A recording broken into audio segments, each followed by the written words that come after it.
Online trading කියන platform එකේ කතා කරන්න ඕන සබ්ජෙක්ට් එකක් තමයි IB. එහෙම නැත්නම් introducing broker.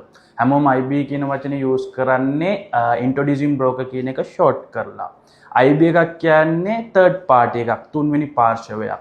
යම්කිසි පුද්ගලයෙක්ට හොඳ network එකක් තියෙනවා නම් ඒගොල්ලොන්ට යම්කිසි broker කෙනෙක්ගේ IB account එකක් විදිහට register වෙන්න පුළුවන්. ඊට පස්සේ ඒගොල්ලොන්ට ඒගොල්ලන්ගේ තියෙන network එක use කරලා ඒගොල්ලොන්ගේ IB එක යටතේ clients ලව onboard කරන්න පුළුවන්.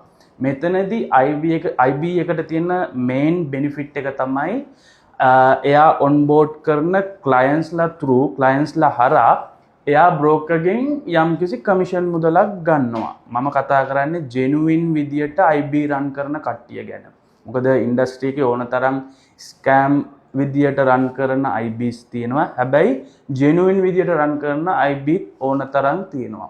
යම්කිසි කෙනෙක් කැමති නම් අපිත් එක්ක IB එකක් විදියට වැඩ කරලා extra income එකක් ගන්න contact කරගන්න අපි කියලා දෙන්නම් හරි විදියට කොහොමද master IB එකක් රන් කරන්න කියලා.